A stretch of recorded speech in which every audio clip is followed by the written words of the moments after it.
hard. It requires you looking foolish and being really frustrated. And before we get started, I want to throw a couple big shout outs. First, the big one to Travis for getting this all started. So letting me borrow that thing. And I think it's a good example of, if you ever have a piece of technology sitting around in your house that you don't know how to use, give it to somebody else. Let them play with it. You never know what'll happen. We're all here because he did that. Another big one is Ben. Ben has helped me do some cool business in this, helped me figure out some business cases for doing this, and we've been grinding. Another person that I really want to thank is Mike Compston. Mike showed up all the time whenever we were holding these office hours and we couldn't figure stuff out, and he was always so patient. He couldn't get his microphone to work. He couldn't get into things. He couldn't, and not just in this hubs, but really in all of VR. And so many other people have been involved and have helped, but I just want to say this is a big night because I think we're taking a step towards something that's going to matter in the future, and we're going to laugh at how silly this kind of looks right now, but it's a really cool, fun, exciting thing, and I'm glad to be doing this with you guys. So here. I think that we should try and get a little bit of book club in here today, so because that's what we're all here for. But before we get started, I'm going to go around and make sure everybody gets a volume check in here. Just like on the Zoom call, once we get going, it's just a conversation.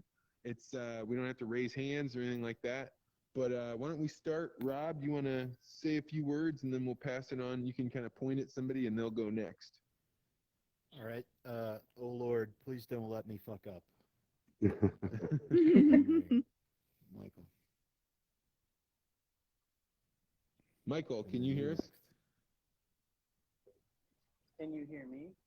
Yes, you're not very loud. But so just as a matter, if you point at somebody, you can, if you're in the VR headset and you push the B button, you can turn their volume up.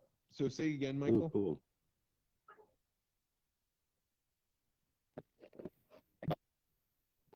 Everything is occasionally very laggy on the volume. So. Yeah, you might not have the best connection at your house. It's pretty good where I'm at. JK, Joseph, we can hear you. Tom? Sibilance.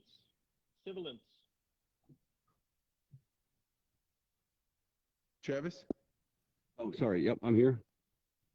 Thanks for having me. This is great. I didn't even read the book, but I wasn't going to miss this first night at the bar, so thanks for having me. Nick? Hey, everybody. Just working on the average stuff here. You're a little quiet, but you're okay. It's also kind of because you're far away. Miriam? Hey, what's up, friends? Can y'all hear me? Yeah, we can hear you, Miriam.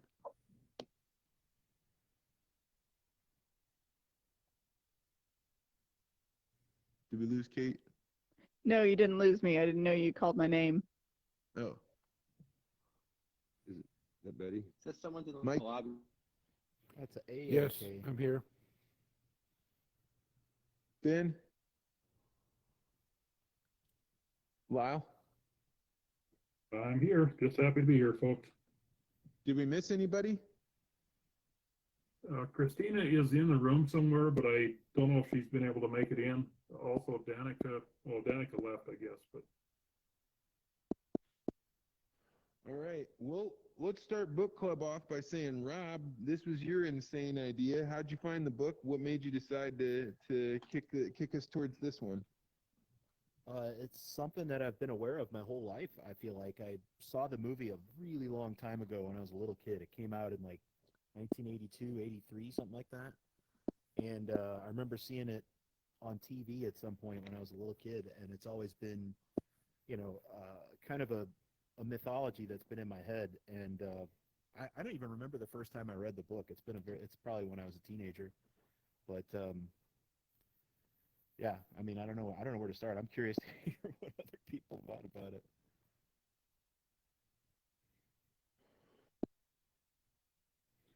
Well, just like all book clubs, there's no real format here. I don't write a big, extensive, long list of questions. What did you guys think of the characters? Who did you like? What did you expect? Did the book meet your expectations?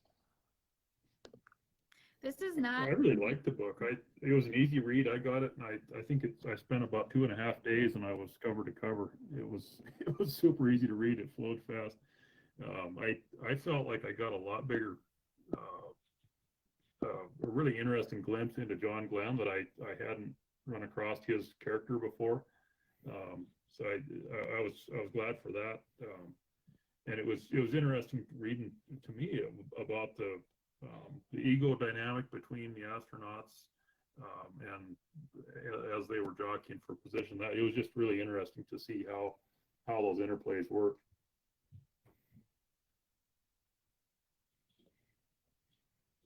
Supper's ready.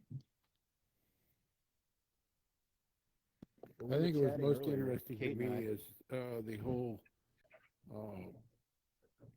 dynamic going on with the wives and the ladies and the families, and you know how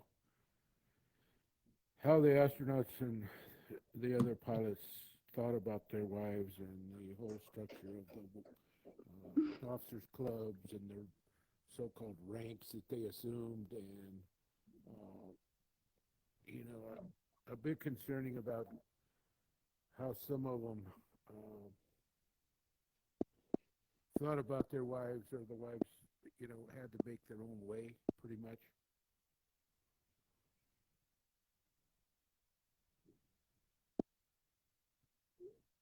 What'd you think, Kate? I thought this was like the best book I've read in 20 years. Like, yeah.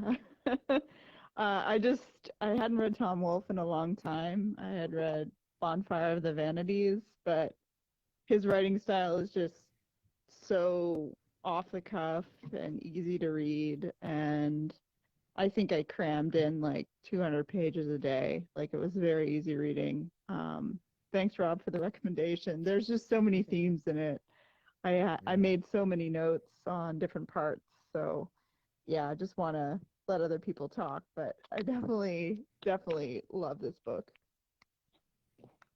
Yeah, I wouldn't have picked up this book on my own, but it was fascinating to me. I loved how Tom Wolfe is able to build momentum into his writing, even when he's basically just listing facts. And so I thought that was really interesting. And I also think it's interesting that, like, I had no idea about Project Mercury and all this stuff. And the only name that I remember about, men being the first in space and things like that is Neil Armstrong, which I think is really interesting because that was just the first on the moon. But like, I'd never heard of John Glenn or any of these other people. So I'm interested to hear what people from older generations have to say about it. Yeah, I was this gonna. happened from the time I was pretty much in junior high into high school. President Kennedy was shot on the 22nd of November of my senior year of high school.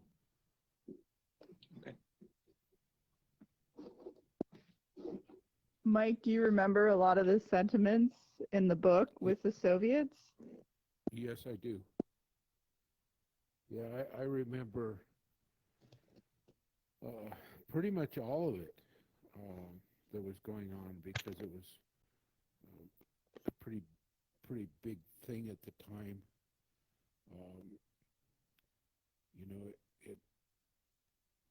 Our teachers and we all talked about it. It was something that was the talk of the day.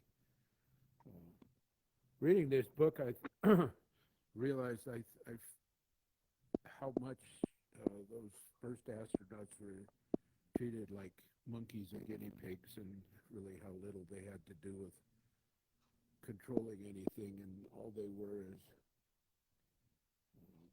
someone up there so that the government could say, yes, we did it.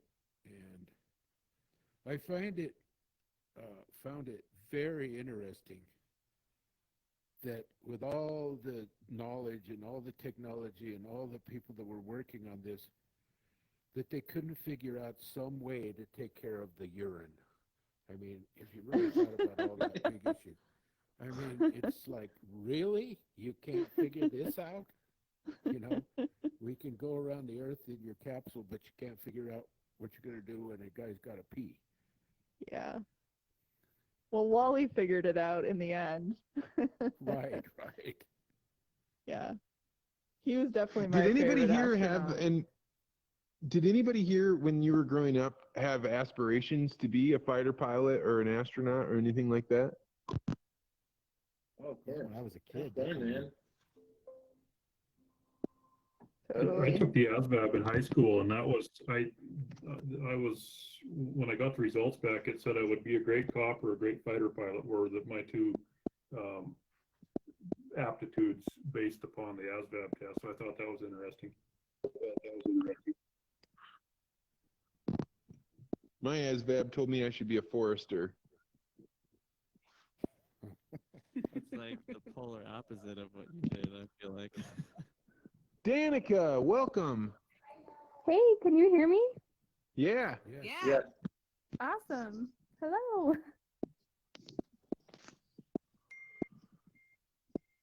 What about you, Nick? What made you choose this book of all the books that we've read so far to jump into the book club? Okay, I love Tom Wolfe. I've read 4 or 5 of his books. I haven't read one though in 5 or 10 years. I didn't know anything about the Mercury program, so that was it was awesome. And I guess the part that really drew me in the most is this whole concept of single combat and the idea of I'm reading another book right now called The Denial of Death, and it's about people having immortality projects to avert their the problem of being human, which is that you are self-aware, but you also are an animal that's going to die and decay. And so this book is written by a psychiatrist who says we do these immortality projects with our lives to give some meaning. And it was just so interesting to have this example of one of the most important immortality projects that has happened in the United States. Other than the Revolutionary War, the Civil War, World War II, like this is right up there. It was a great book. I loved also how he started with this premise of what does it take to get a person into that rocket and sit on top of the rocket? But I felt like it was just interesting that he started with that question, but if that's all he was going to do, he could have answered that within the first 20 pages, and I felt like he did. It was interesting how much richer he built the story and made it, by the end. So. Yeah, and to Miriam's point, his building of momentum around even something as simple as a wife who's afraid to step outside and stutter in front of the cameras, but then he was able to do that so many times. It was like a loop over and over and over again that you just never got tired of. I also loved his humor. Every time he said the integral, I would start laughing. He just the way he repeats his humor, the whole thing. He's had 3 or 4 places where he's like, "If you have the right stuff, Peckerwood." It's just you could just imagine someone having said that. I just loved it he would repeat these jokes. So anyway. I think maybe that was even amplified for the version that I did with the Audible book. Just the guy reading it did an awesome job of emphasizing that humor. Dennis Quaid did a great job reading that book. Yep, that's the one I listened to. I thought it was really interesting reading this book. I could almost hear Chris Bennett voice as I was reading the book. Chris Bennett, Vance interviewed a while back on the podcast, and the Tom Wolfe's literary monologue sounds just like Chris in the way he writes. So I thought that was interesting. So I have a question for the room. If you were one of the Mercury 7, who would you be? The guy that fucked around with the hydrogen peroxide and could barely get back. John Carpenter? Yeah. Who would you be, Kate? Rob. What? I like Gus, the gruff Gusisms or whatever. I think personality-wise, at least. Yeah, right, exactly. I thought that was Wally Schur was the operational flight.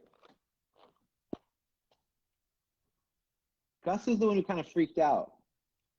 Yeah. Yeah, no, he screwed it May up. have He freaked screwed out. the It was like pooch. the thing, it just button pressed itself to me. What do you think Yeah. happened on that button? Did it push itself, or did he fuck up? I think think he he screwed fucked up. up. Out, but Oh, you he can't say totally that. touched it. Yeah. On accident, I bet. Yeah. Not that I would have done any better, you know. I can kind of picture being John Glenn in that book. Not that I aspire to his greatness necessarily, but when he had the hotel room conversation with the astronauts about not running around and womanizing and showing the a better side of the astronaut program because of their high stature. I can picture having that kind of character / moral perspective conversation, and having that as being one of my signature elements, like it was for John. Yeah, Lyle, I was gonna say something similar about feeling kind of like John Glenn, and especially right now, being in Indy with my teammates. We've been here for almost 4 weeks now, and I wake up at 5 a.m. just about every day and go work out. And like they kind of make fun of me for it sometimes, but it's just me. Like this is how I feel the most motivated and how I feel the most productive. But sometimes I feel pretty isolated just because I want to have discipline. Mm-hmm. What about you, Tom? Who would you have been? I really enjoyed John Glenn's character because of how he held his family in such high regard. And when it came time to the vice president trying to pull some political strings, he backed his wife 100%. And I'm sure that wasn't the easiest thing to do from a pressure standpoint. That's actually what made me feel a lot better about him, because like I kind of got the high and mighty mentality, and then kind of the entitled thing that he was doing with the I did this and not really thinking about the larger corporate picture. But when he did that for his wife, I was like, all right, that dude's tight. Like he's not willing to give up everything in order to get this dream. He's got principles, which I thought that was a big redeeming moment in my mind for him. That's where I got on board too. That was I just such character. Definitely.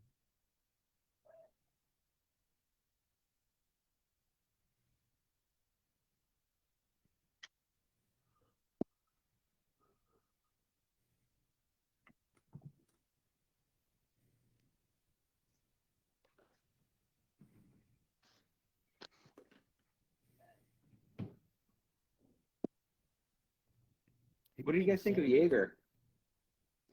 He's the best character. I like him. He's just Yeah. freaking badass. Yeah.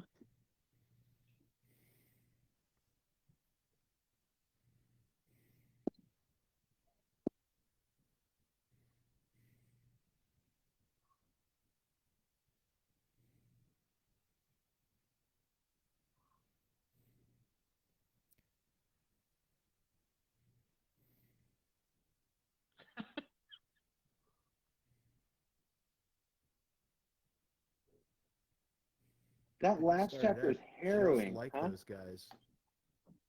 Yeah. He was the boondocker, the kid from West Virginia who showed up to the Army Air Corps and was like, yeah, I know how to, use engines and, be brave and not, just kind of go get stuff done. And so he did, and he jumped in an airplane and went and shot up a bunch of the Axis, and was a war hero, like he Yeah. and just kind of kept rolling with that. Like he retired from the Air Force as a general in like the 80s, I think. He was the commander of, some massive amount of people or whatever. And he just died a few months ago, which was what ultimately why I suggested this. And he was on Twitter, like he himself, and you could tell when it was him that was writing too, because he sounded like he does in the book, Brian Scott, which character would you have been? Well, I kind of liked Jaeger, and a few of the other guys were that way too, kind of the farm boys or country boys, where it was, at least in the beginning out at Edwards, they were kind of flying by the seat of their pants. It makes me think of like, you know, you're helping one or maybe your less handy friends with like a truck, and they're like, well, it only says 12,000 pound UVRW. And like, it'll do 20. Don't worry about it. We'll go through the sound barrier. You engineers calm down. Yeah, that must have been just pretty hairy being the first one to go through it, right? After all the crashes around it.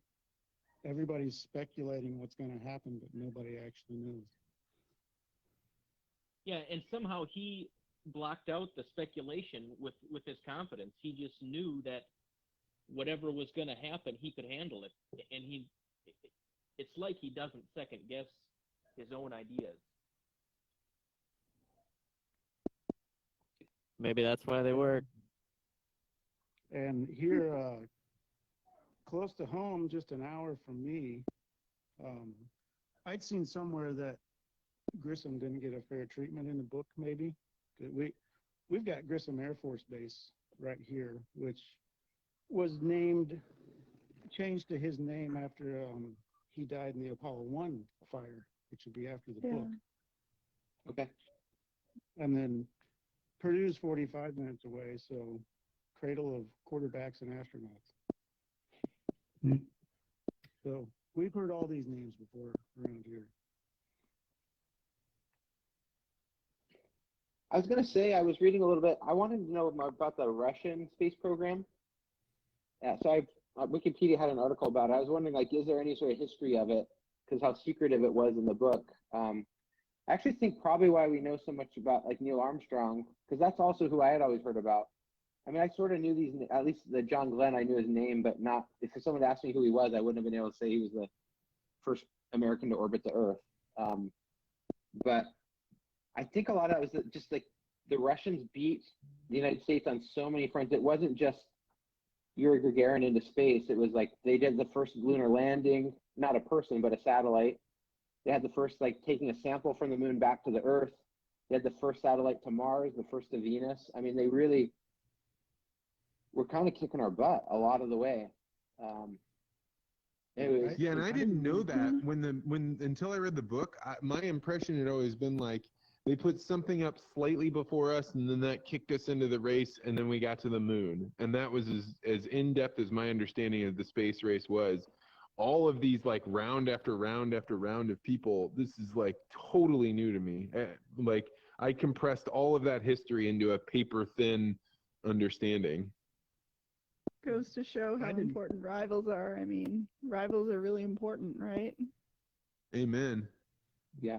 You know, I remember all that happening, and actually, there was some frustration, even with us young teenagers, in the fact that why can't the United States pull this shit off? You know, after they bumbled and bumbled and bumbled, you know, that. Yeah, exactly. Yeah, that's it. You know, and as far as I'm concerned, Gus Grisham was the one I remember the most. As far as remembering him speaking and talking, and his demeanor, as far as being, to me anyway, exhibited high levels of discipline. But anyway, that's my take on it. Yeah, I was actually wondering, Nick, when you were talking about the Soviets, and they spent, I mean, Tom Wolfe spent a lot of time talking about the apes in the book. I don't want to make the analogy that Soviets were like apes, but they were sort of, I mean, the way the Soviet regime worked, the way they trained their astronauts, their athletes, were similar to how the U.S. treated the apes, like operant conditioning. It's, I don't know. I was just like, I didn't know how far ahead the Soviets were until reading this book. So it was pretty remarkable, to be honest. Like, even the integral himself was put in a gulag. Yeah. So I don't know. He was in the gulag for 6 years. It's crazy. So he also, interestingly, he died 3 years before Neil Armstrong got to the moon. And I was reading that, I was like, well, like it's possible if he wouldn't have died, maybe the Russians would have gotten to the moon first. I mean, they certainly were in the lead. Yeah. I would have never guessed the Russians put the first woman in space. Oh, totally. Yeah. Totally. 7. So, like, he pissed them off while he was doing this work, or wasn't working fast No, it was enough? before. It was earlier in his career, yeah. 1938, he got thrown in the Gulag till All 1944. of their best people ended up in the gulag at that time, right? Like It could have been for anything like a blue hat, or maybe he said something. Tom, you should either scoot closer in this room or you got to turn your microphone up. We can barely hear you. Any better? Yeah. Much better. Sorry. Yeah, the whole story behind those gulags is incredible. I mean, he could have looked at somebody's girlfriend the wrong way and got thrown in there. It's amazing that they just, life is so cheap to them, yet he's likely the most brilliant man on earth.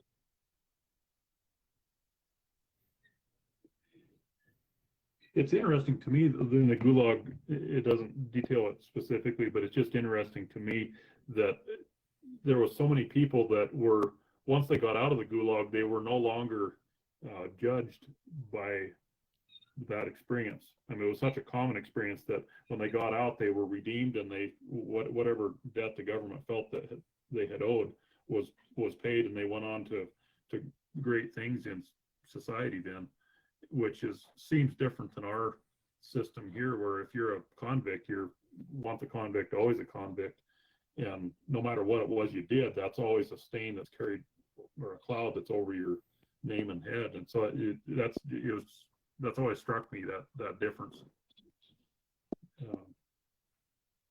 That's really interesting. Because it seems to be a common trend as you read about different Russian scientists and engineers and even some politicians. They went and spent their 6 or 8 or 10 years in the tundra making big rocks into little ones, and then they got out, and all of a sudden they were back to being a full citizen again, which it's really different than what we have here. Did anybody find it a little bit off-putting that all the astronauts were interested in, besides breaking the sound barrier, was drinking and driving? That made total sense to me. Yeah, The part of the book that I really resonated with was particularly because somebody sent me a note about wasn't the average age of the people in the control room like 28 years old when they were doing the Mercury mission, something like that? And That like you was for realize Apollo. like just how young these guys were, and like if you're the type of person that loves that thrill, I gotta imagine you love that dopamine thrill of getting drunk. You love that dopamine thrill of flying fast. Like that was me when I was a kid, for sure. And I think culturally that was normal for the entire culture at that time. It wasn't just the astronaut culture. That was drinking and driving and fast cars and hot rods, and I mean the society moved at a very fast pace back then.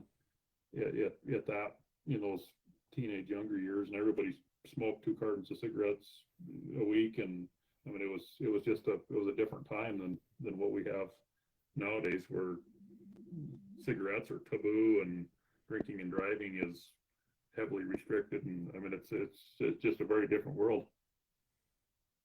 If you go on YouTube, I found that first press conference with the original 7, and everybody on that panel has a cigarette in their mouth. That's awesome. You guys can smoke in here. I don't mind. Yeah, how do I light one up? Do you have to wear a mask? You gotta go in the alley. No, this is an anti-mask bar. No masks. I'm glad to see nobody wore their masks tonight. There's a mask mandate that you can't wear one in here. No, that's not right. I hope you're okay with that, Rob. Sorry. I have to I say thought it the was fox really is my interesting. favorite avatar. Oh, thank you. Yeah, it's kind of mischievous. I thought this was an interesting book to read about from kind of an American greatness standpoint, even though it wasn't the book was there was certainly some warts and freckles on the American portrait, but um, it was just really interesting to me how much we accomplished at that time. Yeah, Lyle, I was like, how can we not be at Mars already after reading this book? Like, what It's true. happened in the 80s? Was it Challenger? Was it just losing rivals, like in the Berlin Wall falling? And I don't know, but NASA died totally. in the 70s. It died in the 70s? Yeah, I think so. I think after the moon landings, they didn't know what to do next, right? It's the whole like, I don't know how far to take this, but there's a difference between colonization strategies of like Spain and Portugal versus say England, right? And like we took the command option of like we're going to pay for it with the government and send these people out here and do this, and then what, right? Like it was just to do it because we could. We didn't actually ever be there. So it just kind of people got bored with it and moved on. They did Skylab, and then the space shuttle and all of that, but like it never really went anywhere. It was just a big boondoggle after that, mostly. Yeah, we're still taking Do Russian you rockets. think it's the fact that the politicians couldn't control and build their dynasties in space, and they took the emphasis off of it because they were so selfishly building these dynasties that we are now suffering from? That it was more important to do that because of greed than it was to spend money and encourage scientific breakthroughs that we all benefited from in the NASA space program. That's what I wonder. I feel like I kind of think it SpaceX might is be the more of a perfect hangover effect. counterexample. Right after we got done with the moon, the Vietnam War was lost, and so we just had this kind of national hangover, and we no longer had a strong sense of focus on any particular enemy or any particular program or initiative, or we no longer had a challenge, and we kind of lost that fire in our belly to go do a big thing. And so then that's the 70s in a nutshell, is that we didn't do anything as a country in any big way. What were you saying about SpaceX? Yeah, I think that's the path forward, right? Is that it's economically viable. It's integrated into real life in some way. Like, yeah, they're still getting checks from NASA to haul satellites and stuff, but they're figuring out ways to do this that are economical, that are not just like, because it's just not just what they were doing there to build to build. Can you imagine if every airline trip you took, they flew the airplane to its destination and then dumped it in the ocean? Like, it would cost a lot to get around. Yeah. Yeah, I was thinking about SpaceX every time they were talking about the Air Force not having respect for NASA because of the civilian involvement, and well, that's what's pushing us forward right now. Yeah. Hey, Mike, What do where you were think you? was the reasoning for having all of the talk about the X fighters when I mean in the actual race the rockets whipped them and made it all the way to the top of the pyramid? Like, I enjoyed the parts where they were talking about the X stuff, but did it seem to you guys like that ended up being a failure, or do you think that was just like part of the path that you had to go on?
Well, the X-15 ended up, a lot of that stuff was research that went into the space shuttle, right? Like they were planning on a way to go up and come back with the same craft and land it on the ground, right? Some Peckerwood's got to land it.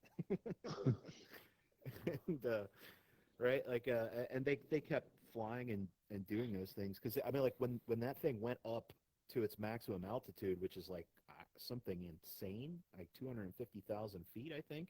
Yeah. But there was so little atmosphere. There was so little atmosphere that they had to use like retro rockets to maneuver, right? There was no air resistance to push on their airfoils. Yeah. The weird thing is, like, just measurements, they couldn't quite get there, though, right? They were always, like, 7,000 feet short, a couple of Machs, a couple of Gs less than the others.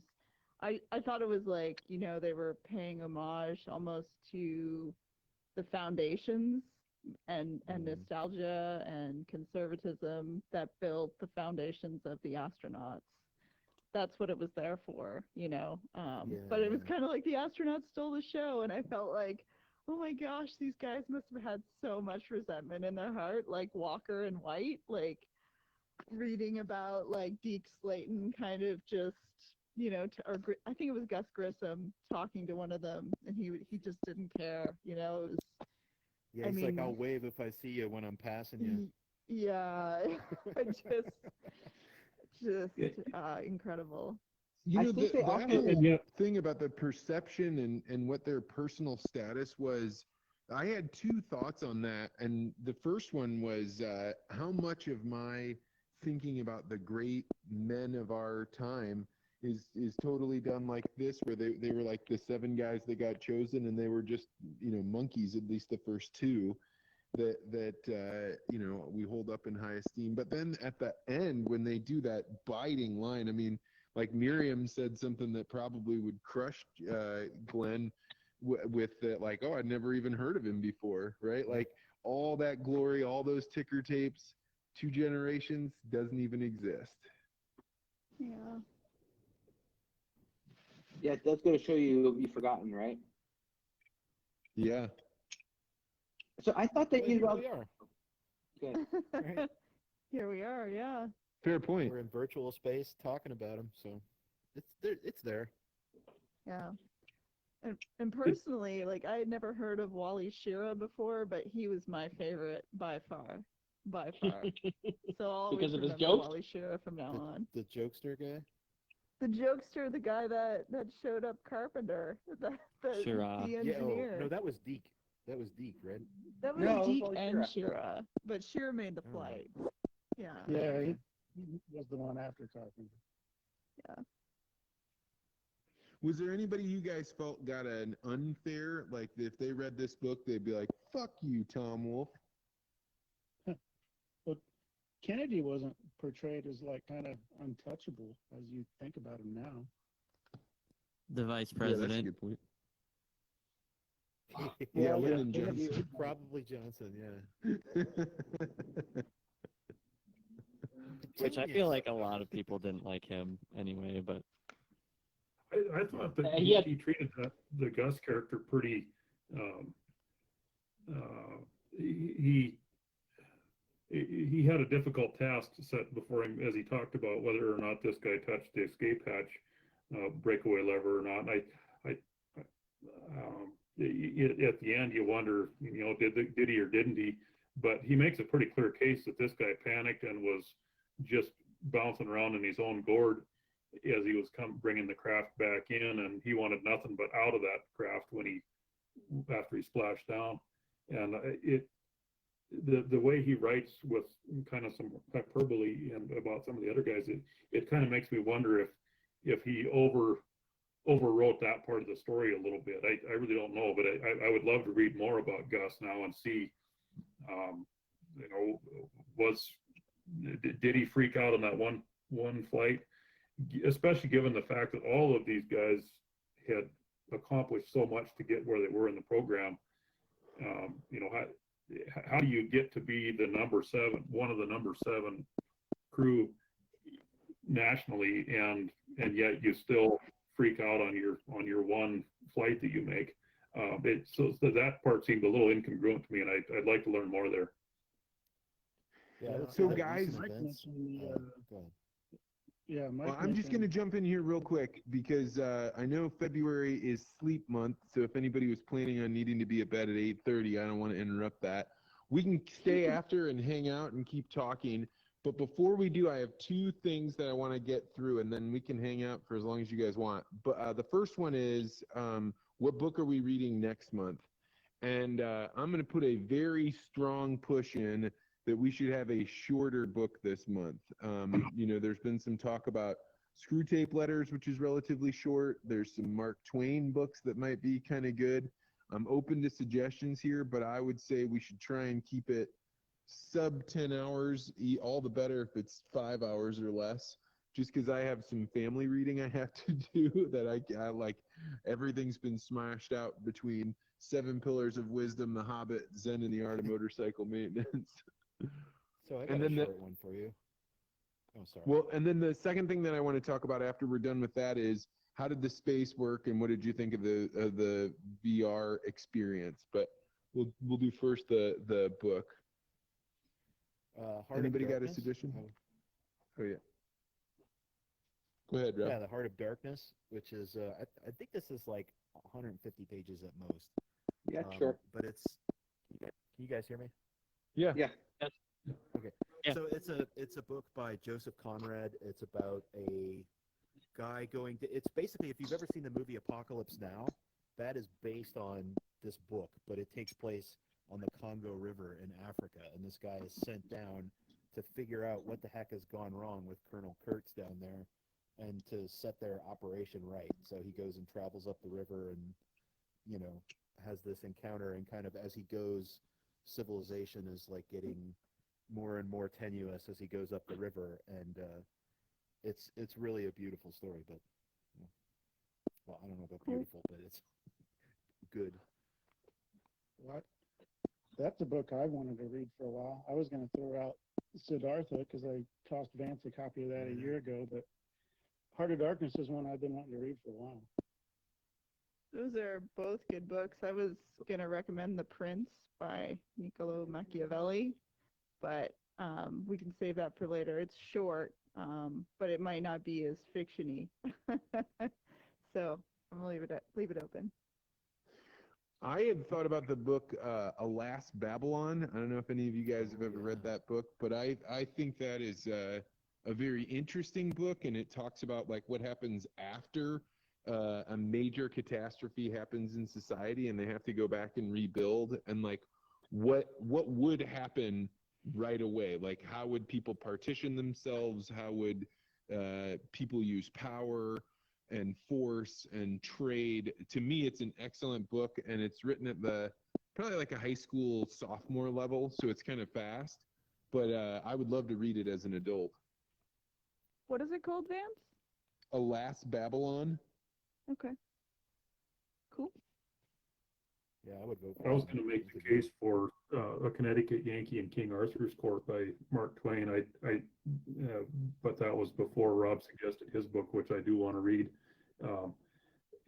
King Arthur is interesting. It's kind of a time travel book, but the main character ends up back in medieval England and has to interact with his knowledge of modern society in medieval times, and has to confront the medieval thinking and the backwards way that they approach so many different elements of society. And it's typical Mark Twain. It's really humorous and tongue-in-cheek, but it's got some really biting commentary on medieval England at the same time. So I've read the book 2 or 3 times, and I get a kick out of each time.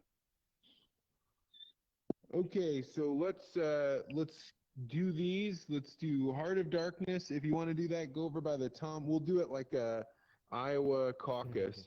If you want Heart of Darkness, go to the Tom Wolfe corner. If you want the Prince Machiavelli, go over to Logan's Run. If you want the Mark Twain book, go over by the Capsule and the Seven Pillars of Wisdom. And if you want Alas, Babylon, come on over here. Oh man, I really can't decide.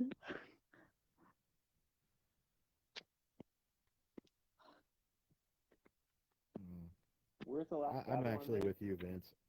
There he is. I know I suggested Heart of Darkness, but The Last Babylon's a good idea too. All right, I'm gonna call this one, and I'm gonna say if the guy that put a book in that one didn't want it, we get all those votes. No, I'm just kidding. The Last Babylon it is. Looks like 1, 2, 3. Is there anybody behind me? 4. 1, 1, 2, 3. Okay, so we'll do A Last Babylon it is. All right. So Sounds good. the other thing is, just before we spread out, and then we can keep talking and hang out at the bar or whatever, but what do you think of this VR experience? Do you want to go back to Zoom calls, or do you guys want to keep trying this? I know it's different for the people that are on your computer, so this may be a miserable experience, but what do people kind of feel about this? I like this. I think it's awesome. I want to be pushed into getting a headset, and this is one of those things that's going to push me. Okay. Is there any way to do the VR where it gets your facial expressions? I mean, that's the thing I feel like it's lacking. It's coming and it's getting better. If you use the GLB where like mine where you make this, but it really has more to do with sound intonation that changes your facial reactions, and so you can only do it with like 2 or 3 people. But I agree with you. The other thing that you can do is actually share a webcam in here, but the system's not stable enough for us to have 14 avatars and 14 webcams running at the same time.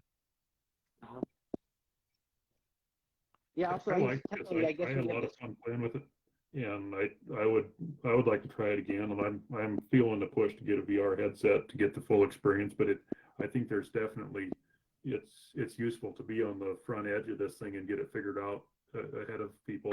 It certainly has a higher learning curve than Zoom calls do. So I want to have the chance to practice it more, I think. I feel like the audio part really helps with the talking over everybody. I mean, we still have some car crashes here, but like the like hanging out before the thing, it really feels like an actual party where there's like little kind of ad hoc groups of people having small local conversations, and then Vance comes in and is like, all right, everybody, let's get started, and everybody kind of forms up. It was great. Let's keep doing this. Yeah, second that, Rob. Second it. So the thing about headsets is you can get any headset and be in hubs. I don't want to say any, but almost any will allow you to get in here. So if you've been resistant on getting Oculus, or you're like, hey, I don't really like that, you can get a different kind of headset. And if you're like really gonna go techie, I was telling Nick this the other day, I'm going to buy another headset, and I'd love to have one where somebody else in the network has that kind of headset, because I want to explore outside of Oculus. So just let me know if you're like, hey, I want to get one, but I don't want to get Oculus. I'm thinking about a different version. Let's sit down and talk about it. Maybe I'll get one too, because I'm going to make that investment in the next couple of months. Cool. All right. Well, we'll do next month in hubs. This space will be open to anybody in the network. You'll be welcome to use it, remix it. I can even export the file, and you can play around with it. Let's keep building from here. But I would say go forth, peace be upon you, and hang out until you're ready to go to bed tonight. Thanks, Vance. This is a cool space you built. I love it. Yeah, I just came out here to take a picture of this thing. Oh, we should do a photo. We should do one photo. If everybody could come in here and maybe hop on the podium over here, right. I'm going to take a photo. Gather around, everyone.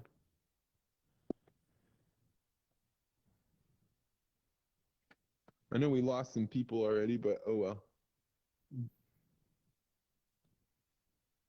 Oh man, I can't angle it. I can see your camera.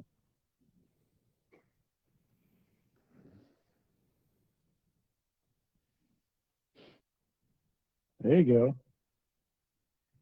All right, everybody say cheese. 1, 2, 3. Cheese. Cheese.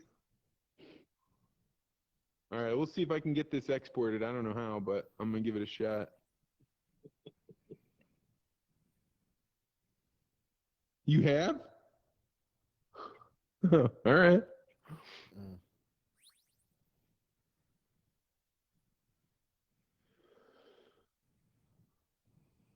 Well, if we could download it and put it in the network, that'd be good. All right, the sleep queen is going to bed. Take care. All right. See ya. Okay. Hey, Kate. Hey, Vance, you'll get a kick out of that.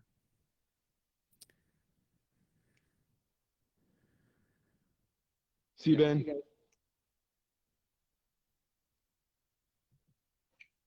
Take care, everyone. Yeah, Bye, I'm Nick. gonna. Yeah.